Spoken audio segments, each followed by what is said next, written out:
এবার তিস্তা চুক্তি না হলেও বিষয়টি বারবার উত্থাপনে চাপ সৃষ্টি হবে ভারতের ওপর। মত বিশ্লেষকদের চুক্তির বিষয়ে স্বচ্ছতা বজায় রাখার তাগিদ।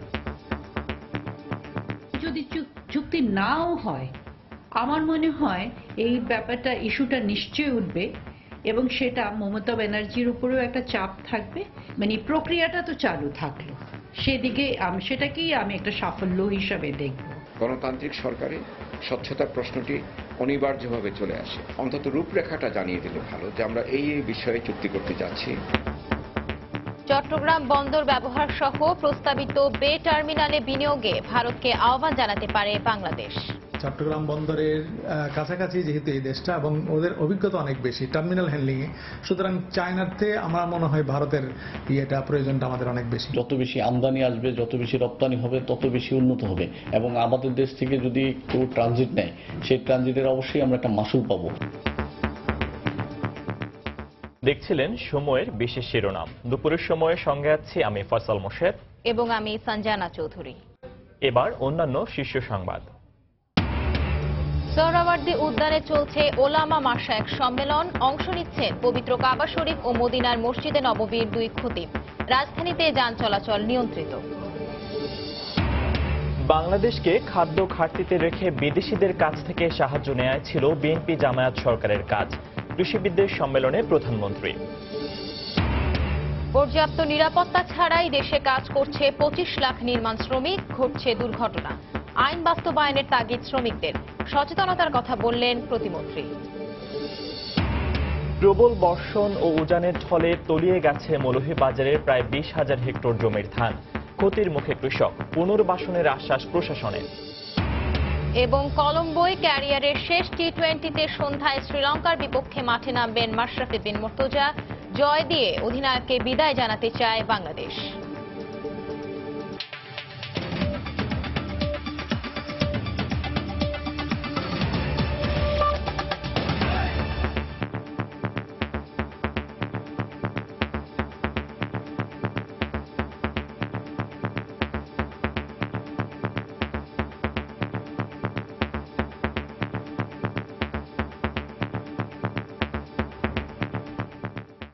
ইসলামিক ফাউন্ডেশনের 42তম প্রতিষ্ঠা বার্ষিকী উপলক্ষে রাজধানীর সোহরাওয়ার্দী উদ্যানে চলছে ওলামা মাশায়েখ সম্মেলন। দেশের বিভিন্ন স্থান থেকে আসা আলেমদের উপস্থিতিতে এরই মধ্যে কানায় কানায় পরিপূর্ণ হয়ে গেছে সম্মেলনস্থল। বিকেলে সম্মেলনে যোগ দেওয়ার কথা রয়েছে প্রধানমন্ত্রী শেখ হাসিনার। সম্মেলনে অংশ নিয়েছেন পবিত্র কাবা শরীফ ও মসজিদে নববীর খতিব সহ সৌদি আরবের 6 জন আলেমের একটি প্রতিনিধি দল। সম্মেলনে জঙ্গিবাদ সহ দেশের সাম্প্রতিক নানা সংকট ও এ থেকে উত্তরণের উপায় নিয়ে বক্তব্য রাখবেন বিশিষ্ট আলেমরা। এছাড়া সম্মেলনে অংশ নেওয়া আলেম ওলামাদের কাছে দেয়া হবে জঙ্গিবাদ বিরোধী প্রচারপত্র। জঙ্গিবাদ বিরোধী সচেতনতা বৃদ্ধিতে এই সম্মেলন উল্লেখযোগ্য ভূমিকা রাখবে বলে আশা করছেন আয়োজকরা। এদিকে নির্বিঘ্নে সম্মেলন সম্পন্ন করতে পুরো এলাকায় নিশ্ছিদ্র নিরাপত্তা বলয় তৈরি করেছে আইন শৃঙ্খলা রক্ষা বাহিনী। এছাড়া যে কোনো ধরনের অপ্রীতিকর পরিস্থিতি এড়াতে আশেপাশের বেশ কয়েকটি সড়কের যান চলাচল নিয়ন্ত্রণ করা হয়েছে।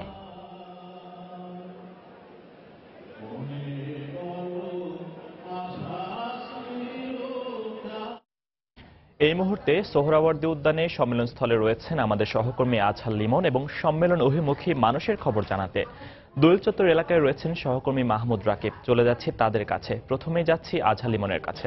লিমন। ফয়সাল 1975 সালে একটি আইনের মাধ্যমে ইসলামিক ফাউন্ডেশন প্রতিষ্ঠা হয়েছিল এবং এই প্রতিষ্ঠানটি প্রতিষ্ঠা করেছিলেন জাতির জনক বঙ্গবন্ধু শেখ মুজিবুর রহমান। উদ্দেশ্য ছিল প্রান্তিক মানুষসহ সারা দেশে ইসলামের মৌলিক আদর্শ প্রচার এবং ইসলামের যে ঐতিহ্য রয়েছে, ইতিহাস রয়েছে, সেই ঐতিহ্য সম্পর্কে গবেষণা করা এবং সেই ঐতিহ্য মানুষের মাঝে প্রচার করা।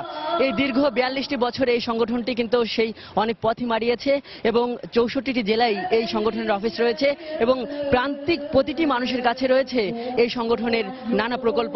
যেই প্রকল্পের সাথে সংযুক্ত রয়েছেন আপনি দেখতে পাচ্ছেন যে আমার পেছনে এই ওলামা মাশায়েখরা, তারা কিন্তু এই সম্মেলন উপলক্ষে উপলক্ষে এই আজকের এই সম্মেলনকে ইসলামিক ফাউন্ডেশন নাম দিয়েছেন ইমাম সম্মেলন। সেই ইমামরা, সেই মুয়াজ্জিনরা এবং এই ইসলামিক ফাউন্ডেশনের বিভিন্ন প্রকল্পের সাথে যুক্ত শিক্ষকরা ইতোমধ্যেই এই সোহরাওয়ার্দী উদ্যানের যে জনসমাবেশ স্থল সেখানে কিন্তু এসে পৌঁছে গেছেন এবং আপনি দেখতে পাচ্ছেন যে বিশাল সোহরাওয়ার্দী উদ্যানের যে প্যান্ডেল দিয়ে ঢাকা বিশাল যে পরিসর, এটি কিন্তু ইতোমধ্যেই জনসমুদ্রে পরিণত হয়েছে। আমি যদি আপনাকে এখানকার আইন শৃঙ্খলার কথা বলি, একটু আগেই এখানে ঢাকা মহানগর পুলিশের যিনি কমিশনার তিনি এখানে এসে পরিদর্শন করলেন এবং এই আগত এসব মুসল্লিরা কিন্তু কিছুক্ষণ আগেই নামাজ আদায় করেছেন। এবং আপনাকে আমি যদি বলি যে এই অনুষ্ঠানটি মূলত শুরু হবে বিকেল 3টায়, যখন মাননীয় প্রধানমন্ত্রী এখানে আসবেন এবং তার আগমনের মাধ্যমে কিন্তু এই অনুষ্ঠানের মূল কার্যক্রম শুরু হবে। এরপর পবিত্র কোরআন তেলাওয়াত রয়েছে। এরপর আপনি জানেন যে ইসলামিক ফাউন্ডেশনের যে ডিজি রয়েছেন তিনি তার স্বাগত বক্তৃতার মধ্যে দিয়ে অনুষ্ঠান শুরু হবে। এরপর বিদেশি দুজন মেহমান যারা মসজিদুল হারাম এবং মসজিদুল নববীর যারা ইমাম তারাও ইতিমধ্যে চলে এসেছেন ইসলামিক ফাউন্ডেশনের কর্মকর্তারা, তারা কিন্তু এখানে বক্তৃতা করবেন এবং এরপরই প্রধানমন্ত্রী এই বিশাল জনসমুদ্রের এই ইমাম ওলামা মাশায়েখদের উদ্দেশ্যে কিন্তু বক্তৃতা করবেন। আপনি জানেন যে সারা পৃথিবীতে সন্ত্রাস এবং জঙ্গিবাদের যে একটি কালো মেঘ একটি বিস্তার ঘটেছে, তার একটা প্রভাব কিন্তু বাংলাদেশেও পড়েছে এবং সেই তার বিরুদ্ধে সরকারের যে আন্দোলন, যে চলমান আন্দোলন, সেই চলমান আন্দোলনে কিন্তু এই প্রান্তিক এই প্রতিনিধিরা ব্যাপক একটা বড় ভূমিকা রাখবে, যাদেরকে প্রধানমন্ত্রী নির্দেশনা দিবেন এবং এদেরকে কিন্তু জঙ্গিবাদ বিরোধী প্রচারণা এবং প্রচারপত্র কিন্তু বিলি করা হবে। ফয়সাল, এই সমাবেশস্থলের বাইরে অবস্থান করছেন আমাদের সহকর্মী মাহমুদ রাকিব, সেখানকার খবর জানার জন্য চলে যাচ্ছি তার কাছে।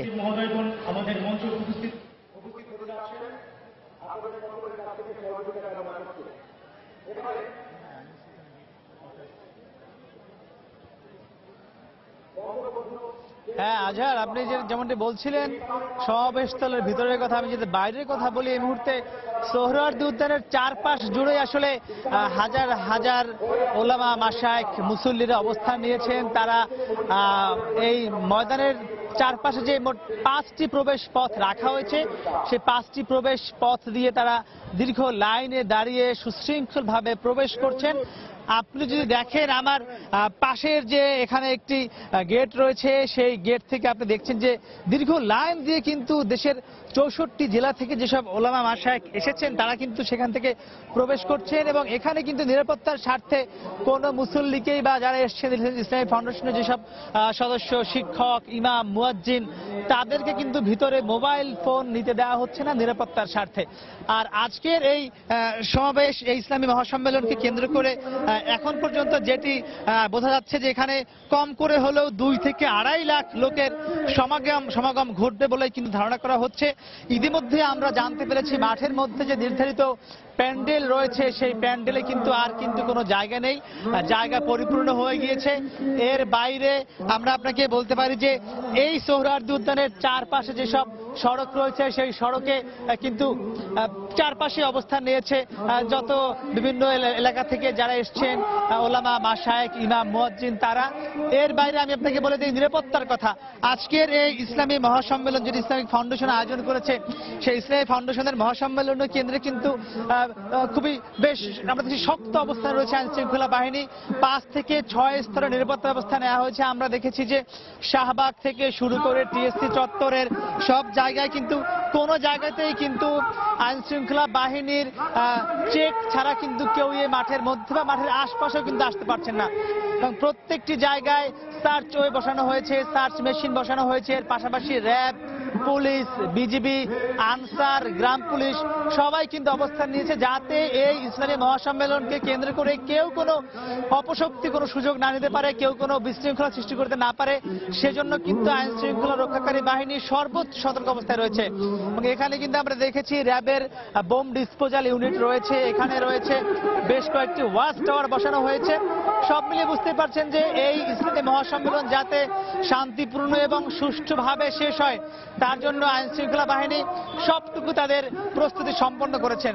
তো আর কিছুক্ষণ পরেই হয়তো এখানে আর ঘন্টাখানেক পরেই প্রধানমন্ত্রী এসে এই সম্মেলন শুরু করবেন। তো মোটামুটি আমার কাছ থেকে সম্মেলনের বাইরের যে অংশ এবং নিরাপত্তারই ছিল সবশেষ খবর। ফয়সাল। সোহরাওয়ার্দী উদ্যান থেকে সম্মেলনের খবর নিয়ে আমাদের সাথে সহযোগ দিয়েছিলেন সহকর্মী আজহার লেবন এবং সম্মেলন অভিমুখী মানুষের খবর এবং নিরাপত্তার খবর নিয়ে আমাদের সাথে দোয়েল চত্বর থেকে সহযোগ দিয়েছিলেন সহকর্মী মাহমুদ রাকিব। প্রধানমন্ত্রী শেখ হাসিনা বলেছেন, বিএনপি জামায়াত ক্ষমতায় এলেই বাংলাদেশকে খাদ্য ঘাটতিতে রেখে বিদেশিদের কাছ থেকে সাহায্য নেয় আর সাহায্যের অর্থ দিয়ে নিজেদের আখের গোছাতে ব্যস্ত থাকেন। এটাই তাদের নীতি। সকালে রাজধানী কৃষিবিদ ইনস্টিটিউশনে ডিপ্লোমা কৃষিবিদদের সম্মেলনে বক্তব্য দেন প্রধানমন্ত্রী। এ সময় তিনি আরো বলেন, একমাত্র আওয়ামী লীগ সরকারই কৃষকদের উন্নয়নে কাজ করে। বিএনপি জামাতের নীতিটা হচ্ছে যে বাংলাদেশ হবে মানে খাদ্যের সবসময় ঘাটতি থাকবে, আর ওই ঘাটতি দেখিয়ে তারা বিদেশ থেকে সাহায্য আনবে, আর ওই সাহায্যের উপর নির্ভর করে বাংলাদেশকে চলতে হবে। আর ওই সাহায্যে যে খাবারটা আসবে সেটা তো আর ওই গরিব মানুষের হাতে পৌঁছায় না, সেটা তো তারা কালোবাজারি করে বিক্রি করে 2 পয়সা নিজেদের পকেটে ভরতে পারে।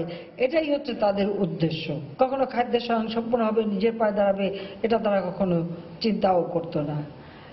এমনকি বিদ্যুতের দাবিতে, কারণ কৃষক সেচ দেবে, বিদ্যুৎ পায় না, সেই বিদ্যুতের দাবিতে যখন আন্দোলন করে, নিশ্চয়ই আপনার মনে আছে যে তখনও প্রায় 24 জন কৃষক গুলি খেয়ে মৃত্যুবরণ করে। আওয়ামী লীগ সরকার দায়িত্ব নেওয়ার পর বাংলাদেশ কৃষি উন্নয়ন কর্পোরেশন অর্থাৎ বিএডিসি বীজ সংরক্ষণ ও সরবরাহ ক্ষমতা ইতিমধ্যে বৃদ্ধি করে 1,70,282 মেট্রিক টনে উন্নীত করা হয়েছে। আমরা যান্ত্রিকীকরণ প্রকল্প হাতে নিয়েছি এবং এই প্রকল্পে 163,41 লাখ টাকার ভর্তুকিও প্রদান করা হচ্ছে এবং 25% কম মূল্যে 38,324টি বিভিন্ন আধুনিক কৃষি যন্ত্রপাতি কৃষকের মাঝে সরবরাহ করা হচ্ছে এবং তাদেরকে ট্রেনিং দেওয়া হচ্ছে। দুপুরের সময় আরো থাকছে। সম্পত্তি আত্মসাতের দায়ে সিলেটের আলোচিত ব্যবসায়ী রাগিব আলীর 14 বছর এবং ছেলে সহ 4 জনের 16 বছর করে কারাদণ্ড। এবং সীমান্তে বিচ্ছিন্নতাবাদীদের পেতে রাখা ভূমি মাইন অপসারণে একসঙ্গে কাজ করবে বাংলাদেশ ও মিয়ানমার, ঢাকায় যৌথ সম্মেলন। আগামীকাল 4 দিনের সফরে ভারত যাচ্ছেন প্রধানমন্ত্রী শেখ হাসিনা। এই সফর নিয়ে উত্তেজনার রেশ এখন দেশ জুড়ে। প্রধানমন্ত্রীর এই সফরে বেশ কয়েকটি চুক্তি সই হওয়ার কথা রয়েছে। বিশ্লেষকরা বলছেন, এবার তিস্তা চুক্তি না হলেও বিষয়টি বারবার উত্থাপনের মাধ্যমে পরোক্ষভাবে চাপ সৃষ্টি হবে ভারতের উপর। তবে যে চুক্তিগুলো সই হওয়ার কথা রয়েছে তার একটি পূর্ণাঙ্গ রূপরেখা জনসমক্ষে প্রকাশ করা উচিত বলেও মনে করেন তারা। রাশেদ লিমনের রিপোর্ট। এর আগে 2 দফা পিছিয়ে চূড়ান্ত এবার প্রধানমন্ত্রী শেখ হাসিনার ভারত সফর। এ নিয়ে দিল্লির পাশাপাশি উত্তেজনা ঢাকাতেও। ভারতের সঙ্গে চীনের সম্পর্কের টানাপোড়েন, চীনের কাছ থেকে বাংলাদেশের সাবমেরিন ক্রয়, তিস্তা কিংবা প্রস্তাবিত প্রতিরক্ষা চুক্তি, সব মিলিয়ে কদিন ধরে রাজনৈতিক অঙ্গন থেকে চায়ের দোকান আলোচনায় প্রধানমন্ত্রীর ভারত সফর। এরই মধ্যে মঙ্গলবার সংবাদ সম্মেলনে পররাষ্ট্রমন্ত্রী জানান, এবারের সফরে 33টি চুক্তি ও সমঝোতা স্মারক স্বাক্ষরের সম্ভাবনা রয়েছে। সরকার লুকিয়ে কিছু করবে না জানিয়ে দিলেও তিস্তা চুক্তির বিষয়ে মুখ খুলেননি তিনি। এছাড়া স্পষ্ট ব্যাখ্যা ছিল না প্রতিরক্ষা চুক্তি নিয়েও। হলেই বুঝতে পারবেন, সব তো দেখতেই পাবেন। আন্তর্জাতিক সম্পর্ক বিশ্লেষকরা বলছে, প্রতিরক্ষার মতো স্পর্শকাতর বিষয়ে কোনো চুক্তির আগে বিষয়টি সাধারণ মানুষের কাছে আরো স্পষ্ট করা দরকার। বিষয়গুলো নিয়ে সংসদে কিংবা এর বাইরে রাজনৈতিক দলগুলোর সঙ্গে মতামত নেওয়াও জরুরি। ম্যারিটাইম রিসোর্সেস গুলো বাংলাদেশের জন্য খুবই গুরুত্বপূর্ণ এবং এই ইনফ্রাস্ট্রাকচারটা যে আমরা বিল্ড করব সেটা আমরা ভারত থেকে সহযোগিতা আমরা নিতেই পারি, সেখানে আমাদের কোনো আপত্তি নেই, কিন্তু একটা স্বচ্ছতার এবং আমার জনগণের জানার অধিকার আছে। দেশের শাসক স্বার্থ সমুন্নত রেখেই চুক্তিটা হচ্ছে, কিন্তু সেটি জানার অধিকার মানুষের আছে। গণতান্ত্রিক সরকারে স্বচ্ছতার প্রশ্নটি অনিবার্যভাবে চলে আসে। অন্তত রূপরেখাটা জানিয়ে দিলে ভালো যে আমরা এই বিষয়ে চুক্তি করতে যাচ্ছি। সরকারের পক্ষ থেকে কিছু না বলা হলেও এই সফরে বহুল প্রতীক্ষিত তিস্তা চুক্তির দৃশ্যমান অগ্রগতি হবে বলে মনে করেন তারা। মানুষ তিস্তা নিয়ে উন্মুখ হয়ে বসে আছে। এই তিস্তা যদি আমি না করতে পারি, অন্য কিছুই মানুষ গ্রহণ করতে রাজি হবে না। এটাও বুঝতে হবে, এটা পাবলিক সেন্টিমেন্টের ব্যাপার। এটিকে অবহেলা করা একটা গণতান্ত্রিক সরকারের পক্ষে উচিত নয়। যদি চুক্তি নাও হয়, আমার মনে হয় এই ব্যাপারটা ইস্যুটা নিশ্চয়ই উঠবে এবং সেটা মমতা ব্যানার্জির উপরেও একটা চাপ থাকবে। ভারতও জানবে যে এটা আমাদের যে চাওয়া এবং আমরা যে আলোচনাগুলো করছি এই প্রক্রিয়াটা তো চালু থাকলো। সেদিকে সেটাকেই আমি একটা সাফল্য হিসাবে দেখব। সবসময় যে আন্তর্জাতিক সম্পর্কে আপনি সব চট করে পেয়ে যান তা কিন্তু না, চলমান প্রক্রিয়াটাও কিন্তু একটা পাওয়া। 7 এপ্রিল প্রধানমন্ত্রীর নয়াদিল্লির উদ্দেশ্যে রওনা হওয়ার কথা রয়েছে। রাশেদ লিমন, সময় সংবাদ, ঢাকা। এদিকে চট্টগ্রাম বন্দর ব্যবহারের পাশাপাশি প্রস্তাবিত বে টার্মিনালের একটি অংশে বিনিয়োগের জন্য ভারতকে আহ্বান জানাতে পারে বাংলাদেশ সরকার। প্রধানমন্ত্রী শেখ হাসিনার ভারত সফরের সময় বন্দর ও বে টার্মিনালের বিষয়টি আলোচনায় আসতে পারে বলে আশা করছেন বন্দর সংশ্লিষ্টরা। এই সংক্রান্ত বেশ কিছু প্রস্তাবনা বন্দর থেকে নৌ পরিবহন মন্ত্রণালয়ে পাঠানো হয়েছে। বিস্তারিত জানাচ্ছেন কমল দে। ভৌগোলিক অবস্থানের কারণে এই অঞ্চলে গুরুত্বপূর্ণ দেশের প্রধান সমুদ্র বন্দর চট্টগ্রাম। ব্যবসায়িক সুবিধার্থে এই বন্দরকে ব্যবহার করতে প্রতিবেশী অনেক দেশেই আগ্রহ প্রকাশ করেছে, কিন্তু বন্দর ব্যবহারে অনুমতি দেওয়ার ক্ষেত্রে এখন পর্যন্ত চূড়ান্ত কোনো সিদ্ধান্তে পৌঁছাতে পারেনি সরকার। প্রধানমন্ত্রী শেখ হাসিনার আসন্ন ভারত সফরকে বন্দরের জন্য আশার আলো হিসেবে দেখছেন বন্দর সংশ্লিষ্টরা। চট্টগ্রাম বন্দরের কাছাকাছি যেহেতু এই দেশটা এবং ওদের অভিজ্ঞতা অনেক বেশি টার্মিনাল হ্যান্ডলিং এ, সুতরাং চায়নার থেকে আমার মনে হয় ভারতের ইয়েটা প্রয়োজনটা আমাদের অনেক বেশি। যত বেশি আমদানি আসবে, যত বেশি রপ্তানি হবে, তত বেশি উন্নত হবে এবং আমাদের দেশ থেকে যদি কেউ ট্রানজিট নেয় সেই ট্রানজিটের অবশ্যই আমরা একটা মাসুল পাবো।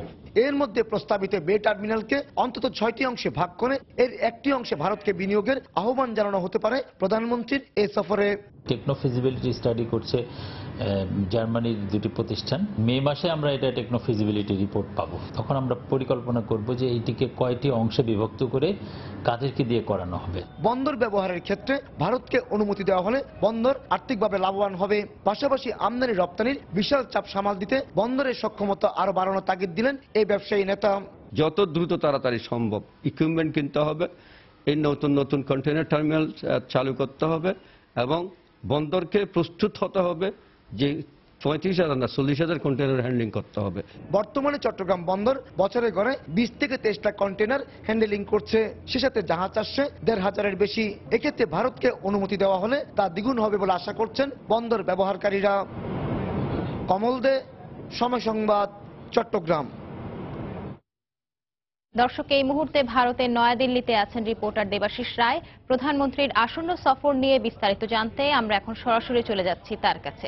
দেবাশিস, ঐশী, আপনি জানেন যে আর মাত্র কয়েক ঘন্টার অপেক্ষা, আর এই অপেক্ষার পরেই কিন্তু আমরা দেখতে পাবো যে বাংলাদেশের প্রধানমন্ত্রী শেখ হাসিনা ভারত সফরে এসেছেন এবং আমরা এরই মধ্যে লক্ষ্য করেছি যে আসলে এই দ্বিপক্ষীয় সফরটিকে, এই রাষ্ট্রীয় যে সফরটি অনুষ্ঠিত হতে যাচ্ছে সেই সফরটিকে সফল করতে এরই মধ্যে কিন্তু আমরা লক্ষ্য করেছি যে সব ধরনের প্রস্তুতি প্রায় চূড়ান্ত করেছে, প্রায় শেষই করে ফেলেছে বলা চলে।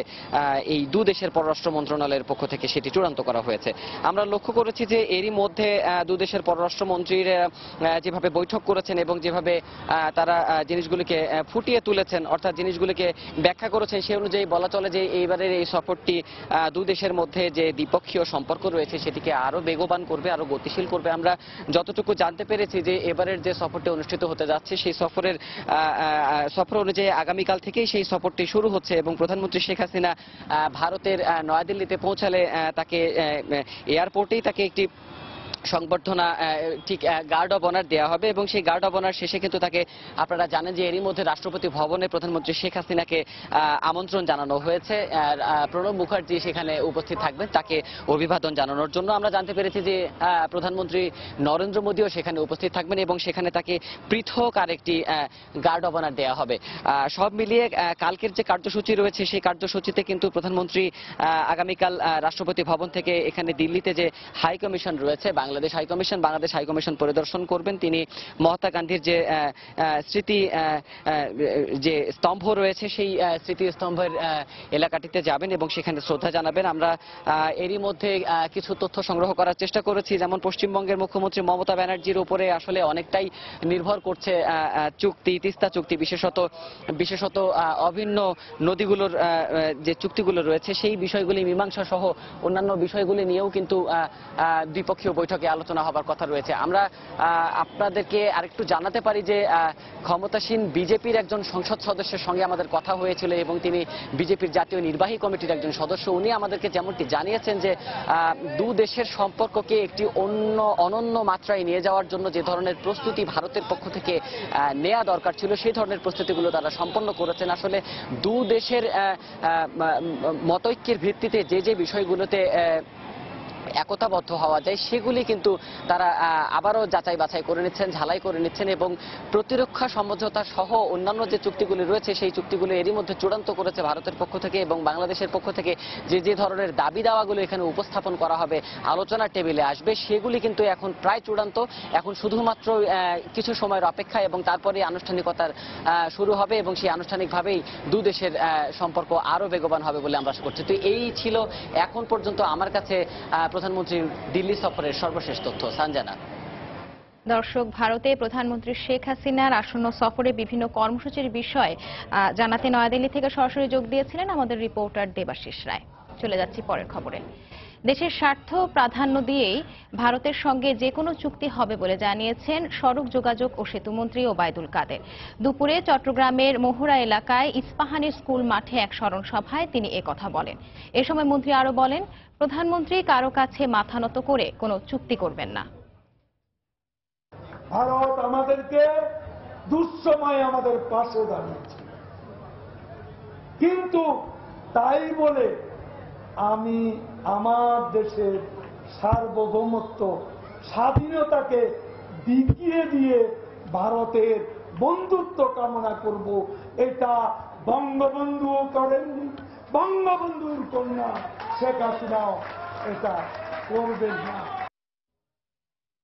অন্যদিকে জনগণকে অন্ধকারে রেখে প্রতিরক্ষা চুক্তির প্রক্রিয়া চলছে বলে মন্তব্য করে বিএনপির স্থায়ী কমিটির সদস্য আমির খসরু মাহমুদ চৌধুরী বলেছেন, এই চুক্তি হলে দেশের স্বাধীনতা, সার্বভৌমত্ব ও প্রতিরক্ষা ব্যবস্থা হুমকির মুখে পড়বে। দুপুরে ঢাকা রিপোর্টার্স ইউনিটি মিলনায়তনে এক আলোচনা অনুষ্ঠান শেষে সাংবাদিকদের তিনি একথা বলেন। স্পর্শকাতর চুক্তি নিয়ে দেশের মানুষ এখন শঙ্কিত বলেও মন্তব্য করেন খসরু। জনগণকে না জানিয়ে যে ধরনের চুক্তি, প্রতিরক্ষা সহ যে চুক্তির কথা বলা হচ্ছে, বাংলাদেশের মানুষ শঙ্কিত। এটা একটি দল, একটা গোষ্ঠীর চিন্তার প্রতিফলন তো এখানে ঘটতে পারে না। এগুলো তো অত্যন্ত স্পর্শকাতর এবং এগুলোর মিড টার্ম, লং টার্ম যে এফেক্ট দেশের উপর কি হবে, জনগণের উপর কি হবে, আমার স্বাধীনতা সার্বভৌমত্বের উপর কি হবে, আমার সক্রিয়তার উপর কি হবে, আমার স্বাধীন প্রতিরক্ষা বাহিনীর উপর কি হবে, এগুলো তো একান্ত আমাদের নিজস্ব সিদ্ধান্ত। এই সিদ্ধান্তগুলো আমি শেয়ার করার কোনো সুযোগ নেই এখানে। স্মারক জালিয়াতি করে সম্পত্তি আত্মসাতের মামলায় সিলেটের ব্যবসায়ী রাগিব আলীকে 14 বছরের কারাদণ্ড দিয়েছেন আদালত। একই সঙ্গে তার ছেলেমেয়ে সহ 4 জনকে 16 বছর করে কারাদণ্ডাদেশ দেওয়া হয়। দুপুরে সিলেটের chief metropolitan magistrate Mohammad Saifuzzaman এই আদেশ দেন। মামলার বিবরণীতে জানা যায়, মন্ত্রণালয়ের স্মারক জাল করে ভূমি অফিস থেকে নামজারি ও জাল দলিলের মাধ্যমে 422 একর জমি দখল করে শিল্পপতি রাগিব আলীর পরিবার। এ ঘটনায় 2005 সালে তৎকালীন ভূমি কমিশনার SM আব্দুল কাদের বাদী হয়ে 2টি মামলা করেন। এর মধ্যে স্মারক জালিয়াতি মামলায় রাগিব আলী ও তার ছেলেকে 14 বছর করে কারাদণ্ড দেন আদালত। আজ সম্পত্তি আত্মসাতের মামলার রায় ঘোষণা করেন আদালত। রায় রাগিব আলীকে 14 বছর, তার ছেলে আব্দুল হাই ও মেয়ে রোজিনা সহ 4 জনকে 16 বছর করে কারাদণ্ড দেন বিচারক। এছাড়া দোষ প্রমাণ না হওয়ায় ডক্টর পঙ্কজ গুপ্তকে বেকসুর খালাস দিয়েছেন আদালত। এই মামলায় রাগিব আলী 468 দ্বারায় 6 বছর করে 12 বছর কারাদণ্ড এবং 420, 471 দ্বারায় 1 বছর কারাদণ্ড, অনাদায়ে 10,000 টাকা জরিমানা, অনাদায়ে 3 মাসের কারাদণ্ড। বাকি তার ছেলে আব্দুল হাই, মেয়ে রুজিনা বেগম, মেয়ের জামাই আব্দুল কাদের, তাদেরকে 66 এবং দেওয়ান মোস্তাক মজিদ 467, 468 দ্বারায় 7 বছর করে 14 বছর কারাদণ্ড এবং 420, 471 দ্বারায় 1 বছরের কারাদণ্ড। আমাদের আত্মপক্ষ সমর্পণের সুযোগ আজকে হয়নি বা ছিল না আর্গুমেন্টের সময়, তো আমরা এই রায়ে আমাদের হতাশা প্রকাশ করি এবং আমরা উচ্চ আদালতে আপিল করব। সেখানে আমরা রাগিব আলীর পক্ষে ন্যায় বিচার পাবো বলে আমরা আশা প্রকাশ করি। তথ্য প্রযুক্তি আইনের মামলায় ক্রিকেটার আরাফাত সানিকে অভিযুক্ত করে আদালতে চার্জশিট দাখিল করেছে পুলিশ। সকালে মহানগর হাকিম SM মাসুদ জামানের আদালতে চার্জশিট দাখিল করেন মামলার তদন্তকারী কর্মকর্তা মোহাম্মদপুর থানার SI মোহাম্মদ ইয়াহিয়া। মামলার বিবরণে জানা যায়, আরাফাত সানির সঙ্গে নাসরিন সুলতানার 2014 সালে 4 ডিসেম্বর বিয়ে হয়। গত বছরের 25 নভেম্বর আরাফাত সানি তাদের দুজনের কিছু ব্যক্তিগত ও তরুণীর আপত্তিকর ছবি পরে 25 নভেম্বর নাসরিন সুলতানাকে পাঠিয়ে হুমকি দেন। এই ঘটনায় নাসরিন বাদী হয়ে 5 জানুয়ারি মোহাম্মদপুর থানায় তথ্য প্রযুক্তি আইনে একটি মামলা করেন। বাংলাদেশ মিয়ানমার সীমান্তে বিচ্ছিন্নতাবাদীদের পেতে রাখা ভূমি মাইন অপসারণে বাংলাদেশ ও মিয়ানমার একসঙ্গে কাজ করবে বলে জানিয়েছেন বিজিবির অতিরিক্ত মহাপরিচালক brigadier general Anisur Rahman. Myanmar police force MPF এর সঙ্গে বিজিবির সম্মেলন শেষে বিজিবির সদর দফতরে আয়োজিত সংবাদ সম্মেলনে তিনি একথা বলেন। যে কোনো ঘটনা ঘটলে দুই দেশের সীমান্তরক্ষী বাহিনী একে অপরকে তথ্য আদান প্রদান করবে বলেও সংবাদ সম্মেলনে জানানো হয়।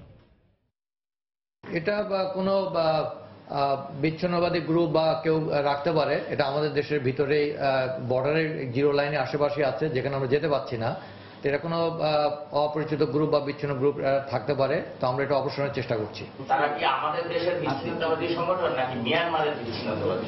এটা তো ভেরি ডিফিকাল্ট কোশ্চেন, এটা আমার মনে হয় উই অ্যাভয়েড ইট।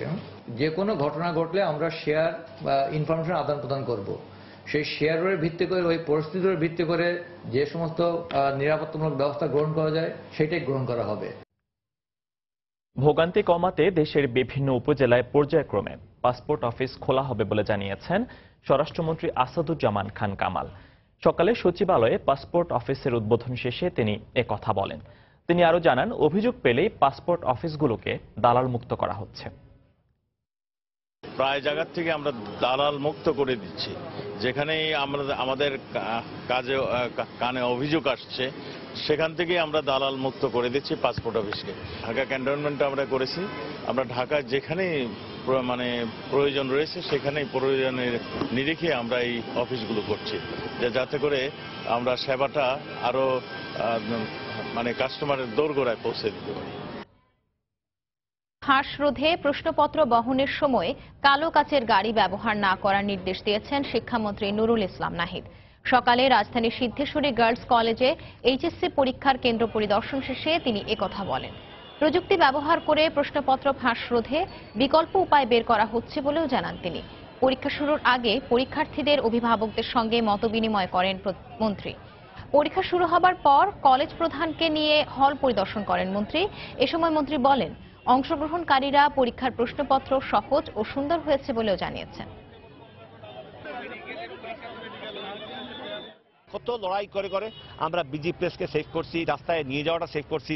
এখন দেখা যায় আমাকে তো শেষ চারটে দায়িত্ব পাইবার সময় আমার এখান তো অত দূরের না, কিন্তু গ্রামাঞ্চল তো দূরে দূরে, যার ফলে উপজেলার যে মূল দায়িত্বে যে টিচার আছেন তাকে আর প্রশ্ন দিয়ে দিই। ওখানে সকালবেলা দেখবেন আউট হয়ে বেশি। কালো গ্লাস লাগানো গেলে ভিতরে কে কে আসছে, কি করতেছে না করতেছে, ওখানে খুলে ফেলতেছে কিনা, এইটা একটা সন্দেহের ব্যাপার। তাই আমরা আজকের থেকে সবাইকে জানিয়ে দিচ্ছি, কেউ কালো গ্লাসওয়ালা গাড়ি নিয়ে যেতে পারবেন না প্রশ্ন আনতে নিতে। স্বচ্ছ বাইরে থেকে লোকে দেখবে যে ভিতরে কি হচ্ছে না হচ্ছে। দুপুরের সময়ে আরো থাকছে, মিয়ানমারে রোহিঙ্গাদের জাতিগতভাবে নিধনের অভিযোগ অস্বীকার সুচির। দেশে ফিরতে চাইলে শরণার্থীদের সাদরে গ্রহণের প্রতিশ্রুতি। সাময়িক বরখাস্তের আদেশ উচ্চ আদালতে স্থগিত হওয়ায় নিজ কর্মস্থলে যোগ দিয়েছেন হবিগঞ্জের পৌর মেয়র GK ঘোষ। দুপুরে তিনি কর্মচারীদের বেতন বিলে সই করে আনুষ্ঠানিকভাবে কাজ শুরু করেন। এর আগে সকালে নেতাকর্মীদের সঙ্গে নিয়ে তিনি পৌর ভবনে আসেন। এ সময় তাকে ফুল দিয়ে শুভেচ্ছা জানান পৌর ভবনের কর্মকর্তা কর্মচারীরা। পরে তিনি নেতাকর্মী ও কাউন্সিলরদের উদ্দেশ্যে বক্তব্য রাখেন। নিজেকে স্থানীয় রাজনীতির শিকার দাবি করেন তিনি। সাবেক অর্থমন্ত্রী শাহ AMS কিবরিয়া হত্যা মামলার প্রায় 2.5 বছর কারাভোগের পর 4 জানুয়ারি জামিনে মুক্ত হয়ে 23 মার্চ দায়িত্ব নেন ঘোষ। পরে আরেকটি মামলায় আদালতে অভিযোগপত্র গ্রহণ করলে আবারও সাময়িক বরখাস্ত করা হয় তাকে। আগামী নির্বাচনে অংশগ্রহণে নেতাকর্মীদের প্রস্তুতি নিতে বিএনপির আহ্বান ইতিবাচক বলে মন্তব্য করেছেন আওয়ামী লীগের প্রচার ও প্রকাশনা সম্পাদক হাসান মাহমুদ। এজন্য তিনি দলটিকে অভিনন্দন জানান। সকালে রাজধানীর শিল্পকলা একাডেমি মিলনায়তনে এক আলোচনায় এই প্রতিক্রিয়া জানান তিনি। এ সময় তিনি আগামী নির্বাচন প্রতিদ্বন্দ্বিতাপূর্ণ হবে বলেও আশা প্রকাশ করেন। এই আইপিও সম্মেলন দেশের জন্য যেমন গৌরবের, ঠিক একইভাবে বিএনপির জন্য একটি বড় চপেটাঘাত। বেগম খালেদা জিয়াকে এই আহ্বান জানানোর জন্য অভিনন্দন জানাই, কারণ তিনি আগামী নির্বাচনে অংশগ্রহণ করার জন্য তিনি তার নেতাকর্মীদের প্রস্তুতি নেওয়ার জন্য আহ্বান জানিয়েছেন। এতদিন পরে তিনি বুঝতে পারলেন যে গত নির্বাচনে অংশগ্রহণ না করে তিনি আত্মহত্যা করার মতো একটি ভুল সিদ্ধান্ত গ্রহণ করেছিলেন। পর্যাপ্ত নিরাপত্তা ব্যবস্থার অভাবে কর্মস্থলে প্রতিনিয়তই দুর্ঘটনার শিকার হচ্ছেন শ্রমিকরা। সবচেয়ে বেশি দুর্ঘটনা ঘটছে নির্মাণ খাতে। তবুও জীবিকার তাগিদে ঝুঁকি নিয়ে কাজ করতে হচ্ছে লাখ লাখ শ্রমজীবী মানুষকে। দুর্ঘটনা রোধে সরকারের পক্ষ থেকে জনসচেতনতার উপর গুরুত্ব দেওয়া হচ্ছে, আর শ্রমিক সংগঠনগুলো জোর দিচ্ছেন শ্রম আইন প্রয়োগে কঠোর হওয়ার উপর। বিস্তারিত জানাচ্ছেন তাহিয়া রুবাইয়া তপলা। এ যেন প্রতিনিয়তই মৃত্যুকে চ্যালেঞ্জ করা। দুর্ঘটনার আশঙ্কা আর মৃত্যুর ঝুঁকি এখানে বরাবরই উপেক্ষিত। এভাবেই সারা দেশে কাজ করে যাচ্ছে 25 লক্ষাধিক নির্মাণ শ্রমিক। অধিকাংশ ক্ষেত্রে নেই তাদের কর্মস্থলে পর্যাপ্ত নিরাপত্তা ব্যবস্থা। মালিক প্রকৃত দায়িত্ব যে সেফটি দেওয়া, কিংবা মাথায় হেলমেট দেওয়া, হাত পায়ে গ্লোভস লাগানো, পায়ে সেফটি দেওয়া, সেগুলো কিছু দেয় না। কিছু করেন না, এটা ভাগ্যের পরিহাস। কন্ট্রাক্টরের আমরা অনেকবারই এই ব্যাপারে বলছি যে আমাদের একটা সেফটি বেল্ট দেন। বাংলাদেশ ইনস্টিটিউট অব লেবার স্টাডিজের সবশেষ হিসেব অনুযায়ী 2008 থেকে 2015 পর্যন্ত 15টি শ্রম খাতে কর্মস্থলে পর্যাপ্ত নিরাপত্তা ব্যবস্থার অভাবে দুর্ঘটনায় মারা গেছেন 6287 জন শ্রমিক, আহত হয়েছেন 10,041 জন। আর শুধুমাত্র নির্মাণ খাতেই মারা যাওয়া শ্রমিকের সংখ্যা 722 জন, আহত হয়েছেন 545 জন। সরকারের পক্ষ থেকে নিরাপত্তা অভাবের কথা স্বীকার করা হলেও এর প্রতিকারে আপাতত জনসচেতনতার উপর জোর দিচ্ছেন তারা। আমরা এটা লক্ষ্য করেছি যে বিভিন্ন কনস্ট্রাকশন করার সময় অনেক ক্ষেত্রে নির্মাণ শ্রমিকদের নিরাপত্তার জন্য যে সমস্ত উপকরণ ব্যবহার করা উচিত সেগুলি করে না, অথবা যারা দেওয়ার কথা তারা দেয় না। কিছু কিছু ক্ষেত্রে আমরা আইনগত ব্যবস্থা নিয়েছি, তবে আইনগত ব্যবস্থা নেওয়ার চেয়ে আপনি জানেন যে সবচেয়ে বড় সচেতনতামূলক একটা প্রচারণা। নির্মাণ শ্রমিকদের নিরাপত্তা নিশ্চিত করতে কঠোরভাবে শ্রম আইনের সংশ্লিষ্ট ধারাসমূহ প্রয়োগের দাবি বেসরকারি পক্ষের। আইনটি বাস্তবায়ন করার জন্য মালিককে দায়িত্বপ্রাপ্ত হওয়া এবং মালিক দায়িত্বটা পালন করতেছে কিনা সেটা দেখার জন্য সরকারের যে দপ্তর আছে শ্রম পরিদর্শন অধিদপ্তর, তাকে সক্রিয় হওয়া। তারপরে হচ্ছে আপনার মালিক শ্রমিক সবাই সচেতন হওয়া। এই লক্ষ লক্ষ ইমারত আর সভ্যতা বিনির্মাণের কারিগরদের মানবাধিকার অক্ষুণ্ণ রাখতে তাদের জীবনের নিরাপত্তার ব্যাপারটি নিশ্চিত করার দাবি সংশ্লিষ্ট শ্রমিক সংগঠনগুলোর। যেই নির্মাণ শ্রমিকদের শ্রম আর ঘামে নগর জুড়ে গড়ে উঠছে সুউচ্চ দালান কোঠা ইমারত, তাদের নিজেদের ভাগ্য নির্মাণের ব্যাপারটি বরাবরই থেকে যাচ্ছে আলোচনার বাইরে। এই ক্ষেত্রে নির্মাণ শ্রমিকরা দীর্ঘদিন ধরেই ন্যূনতম মজুরির পাশাপাশি কর্মক্ষেত্রে পর্যাপ্ত নিরাপত্তা ব্যবস্থার দাবি জানিয়ে আসছে। আর এ ব্যাপারে সরকারকে আইনগতভাবে কঠোর হওয়ার পরামর্শ বিশেষজ্ঞদের। তাহিয়া রুবাইয়াত অপলা, সময় সংবাদ, ঢাকা। উজান থেকে নেমে আসা পাহাড়ি ঢল আর প্রবল বর্ষণে তলিয়ে গেছে মৌলভীবাজারের 6 উপজেলার প্রায় 20,000 হেক্টর জমির ধান। এতে স্বপ্নের ফসল ঘরে তুলতে না পারায় বিপাকে পড়েছেন কৃষকরা। মৌলভীবাজার থেকে শাহ অলিদুর রহমানের পাঠানো তথ্য ও ছবি নিয়ে ডেস্ক রিপোর্ট। গত কয়েকদিনের টানা বৃষ্টি আর উজানের পাহাড়ি ঢলে মৌলভীবাজারের কাওয়াদিঘি হাওর, হাইল হাওর ও হাকালুকি হাওরে পানি বেড়েছে। এতে মৌলভীবাজার সদরের একাংশ, রাজনগর, কুলাউড়া, বড়লেখা, জুরি ও শ্রীমঙ্গল উপজেলার প্রায় 20,000 হেক্টর জমির ধান পানির নিচে তলিয়ে গেছে। আগরবারও খাইছে, এবারও খাইছে পাইনি, কোনো ইয়ে করা যায় না। ও সাইতে আছে 500 টাকা ঠিকানা আমার তোমার নিচে গিয়া। একমাত্র ফার্ম হাউস না চলার কারণে ওইটা হয়েছে, কারেন্ট না থাকার কারণে ওটা হয়েছে, আর অতিবৃষ্টির কারণে সবাই পানি নিচে গেছে গিয়ে। আমরা একটাও ক্ষেতের ধান বাড়ির মধ্যে তুলতাম পারতাম না, সবাই পানি পচে এনে গিয়া। বিদ্যুতের অভাবে পানি নিষ্কাশন পাম্পগুলো সময় মতো চালানো যাচ্ছে না বলে স্বীকার করলেন পানি উন্নয়ন বোর্ডের নির্বাহী প্রকৌশলী। আমরা বিদ্যুৎ উন্নয়ন বোর্ডে চিঠি দিচ্ছি, তো সেই চিঠি মোতাবেক আমরা বিদ্যুৎ পাচ্ছিও, তারপরেও মাঝে মাঝে দেখা যাচ্ছে 2-4 ঘন্টা করে বিদ্যুৎ থাকতেছে না। আমাদের এই পাম্পগুলো ছাড়াও আরেকটা নতুন পাম্প হাউস বসানোর জন্য পরিকল্পনা আছে, এবং সেই নতুন পাম্প হাউস বসাইলে হয়তো বা এটা কিছু লাঘব হতে পারে। আমরা তার ক্ষতিগ্রস্ত চাষিদের তালিকা প্রণয়ন করতে পারি এবং সরকারের কাছে এটা তাদের কিভাবে পুনর্বাসিত করা যায় সেভাবে আমাদের সুপারিশ থাকবে। চলতি বোরো মৌসুমে মৌলভীবাজারে 53,426 হেক্টর জমিতে চাষাবাদ হয়েছে। সময় সংবাদ, মৌলভীবাজার। দেশের বাইরের খবর। নির্যাতনের অনেক প্রমাণ থাকা সত্ত্বেও রাখাইনে রোহিঙ্গা নির্যাতন ও জাতিগতভাবে নিধনের অভিযোগ অস্বীকার করেছেন মিয়ানমার স্টেট কাউন্সিলর অং সান সুচি। বিবিসিকে দেয়া সাক্ষাৎকারে সুচি দাবি করেন, বিভাজন দূর করতে তার সরকার কাজ করছে। একই সঙ্গে পালিয়ে যাওয়া রোহিঙ্গারা ফিরে গেলে তাদের সাদরে গ্রহণ করা হবে বলেও প্রতিশ্রুতি দেন তিনি। বরাবরই মিয়ানমারের সংখ্যালঘু মুসলিম জনগোষ্ঠী রোহিঙ্গারা নিপীড়িত। বিভিন্ন সময়ে সেনাবাহিনীর নির্যাতনের শিকার হয়ে পালিয়েছে পাশের দেশ বাংলাদেশে। সবশেষ গত অক্টোবরে সন্ত্রাস নির্মূল অভিযানে জাতিসংঘের হিসেবে বাংলাদেশে আশ্রয় নেওয়া রোহিঙ্গার সংখ্যা অর্ধলক্ষ ছাড়িয়েছে। সম্প্রতি ব্রিটিশ গণমাধ্যম বিবিসিকে দেয়া সাক্ষাৎকারে অং সান সুচি রাখাইন রাজ্যে চলমান সমস্যার কথা স্বীকার করেন, তবে জাতিগত নিধনের অভিযোগ অস্বীকার করেন। আমি মনে করি না এখানে জাতিগত নিধন অভিযান চলছে। এখানে যা ঘটছে তাকে বড় করে দেখানোর জন্যই এমন অভিযোগ আনা হয়েছে। রাখাইনে পরস্পরের মধ্যে বিভক্তি আছে, মুসলমানরাই মুসলমানদের হত্যা করছে। আমরা এই বৈরিতা মেটাতে কাজ করছি। এর আগে রাখাইন রাজ্যে মুসলমানদের উপর দেশটির সেনাবাহিনীর হত্যা, ধর্ষণের মতো মানবাধিকার লঙ্ঘনের অভিযোগের বিরুদ্ধে মুখ না খোলায় সমালোচিত হন অং সান সুচি। এর পরিপ্রেক্ষিতে সুচির জবাব ছিল, তিনি মার্গারেট থেসার নন, মাদার তেরেসা নন, তিনি একজন রাজনৈতিক ব্যক্তিত্ব। এবারও মানবাধিকার রক্ষার দৌড় শান্তিতে নোবেলজয়ী সুচি নিজের দেশে রোহিঙ্গাদের নির্মূলে ব্যর্থ হয়েছেন কিনা এমন প্রশ্নের উত্তর তিনি এড়িয়ে যান। 2013 সালের পরিস্থিতিতেও আমাকে একই প্রশ্ন করা হয়েছিল। খুব স্বাভাবিকভাবেই আমি কারো ইচ্ছে মতো জবানবন্দি দিতে পারি না। যারা জবানবন্দি চাচ্ছে তারা মূলত এক বা একাধিক জঙ্গি গোষ্ঠীকে দোষারোপ করতে চাইছে। এক প্রশ্নের জবাবে সুচি বাংলাদেশে পালিয়ে যাওয়া রোহিঙ্গারা ফিরতে চাইলে তাদের সাদরে গ্রহণ করার আশ্বাস দেন। ফাইয়াজ আহমেদ, সময় সংবাদ।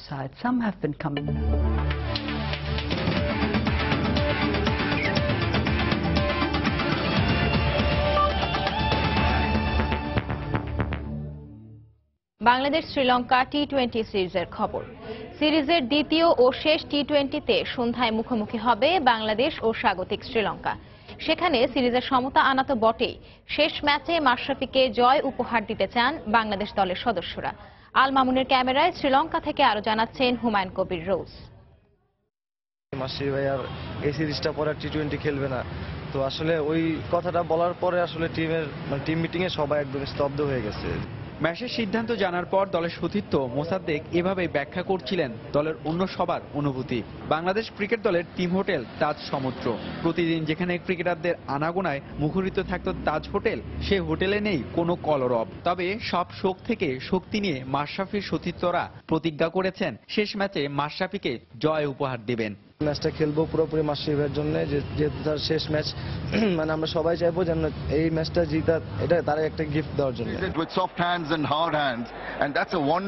ওয়ানডে ও টি-20 ফরম্যাটে মাশরাফির অধিনায়কত্বের গুণে বাংলাদেশ ইতিহাসের পাতায় জায়গা করে নিয়েছে, কিন্তু তার বিদায়ের দিনে বাংলাদেশের ভবিষ্যৎ অধিনায়ক হিসেবে মোসাদ্দেক হোসেন সৈকতে কাঁধে হাত রেখে আশীর্বাদ দিয়েছেন ম্যাচ। তার রুমে গেছি এবং বিষয়টা অনেক ইমোশনাল ছিল, তো একটা সময় আসলে আমিও খুব ইমোশনাল হয়ে পড়ছিলাম। এই সময়টাতে উনি আমাকে বলতেছিল, নিজেরা মেন্টালি প্রিপেয়ার কর, নেক্সট বাংলাদেশের ক্যাপ্টেন তুই হবে, ওইভাবে ইয়ে করতো। আসলে যে যতটা ইমোশনাল ছিলাম তার কথা থেকে আরো বেশি ইন্সপিরেশন নিচ্ছে। মাশরাফির নেতৃত্বে 27টি টি-20তে বাংলাদেশের জয় 9টিতে। এবার শ্রীলঙ্কার বিপক্ষে এই জয়ের সংখ্যাটা 2 অঙ্কের কোঠায় নেওয়ার সংকল্প বাংলাদেশ দলের ক্রিকেটারদের। বাংলাদেশ শ্রীলঙ্কা সিরিজের শেষ ম্যাচটির নাম হতে পারে মাশরাফি, কারণ তার প্রস্থানে শুধুই হাহাকার আর শূন্যতার সৃষ্টি হয়েছে, যা কিনা পুরাবার নয়। তবে টাইগার ক্রিকেটাররা প্রতিজ্ঞাবদ্ধ হয়েছেন সিরিজের শেষ ম্যাচটি জিতে মাশরাফিকে জয় উপহার দিতে। টিম হোটেল তার সমুদ্র থেকে হুমায়ুন কবির রোজ, সময় সংবাদ, কলম্বো, শ্রীলঙ্কা। দুপুরের সময়ের এ পর্যায়ে শীর্ষ সংবাদগুলো জানিয়ে দিচ্ছি আরেকবার। সোহরাওয়ার্দী উদ্যানে চলছে ওলামা মাশায়েখ সম্মেলন। অংশ নিচ্ছেন পবিত্র কাবা শরীফ ও মদিনার মসজিদে নববীর 2 খতিব। রাজধানীতে যান চলাচল নিয়ন্ত্রিত। বাংলাদেশকে খাদ্য ঘাটতিতে রেখে বিদেশিদের কাছ থেকে সাহায্য নেয়াই ছিল বিএনপি জামায়াত সরকারের কাজ, কৃষিবিদদের সম্মেলনে প্রধানমন্ত্রী। এবার তিস্তা চুক্তি না হলেও বিষয়টি বারবার উত্থাপনে চাপ সৃষ্টি হবে ভারতের ওপর, মত বিশ্লেষকদের। চুক্তির বিষয়ে স্বচ্ছতা বজায় রাখার তাগিদ। প্রবল বর্ষণ ও উজানের ঢলে তলিয়ে গেছে মৌলভীবাজারের প্রায় 20,000 হেক্টর জমির ধান। ক্ষতির মুখে কৃষক, পুনর্বাসনের আশ্বাস প্রশাসনের। এবং কলম্বোয় ক্যারিয়ারের শেষ টি-20তে সন্ধ্যায় শ্রীলঙ্কার বিপক্ষে মাঠে নামবেন মাশরাফি বিন মুর্তজা। জয় দিয়ে অধিনায়ককে বিদায় জানাতে চায় বাংলাদেশ। এই ছিল দুপুরের সময়। যে কোনো খবর পেতে ভিজিট করুন সময় নিউজ.tv। আর সঙ্গে থাকুন সময়।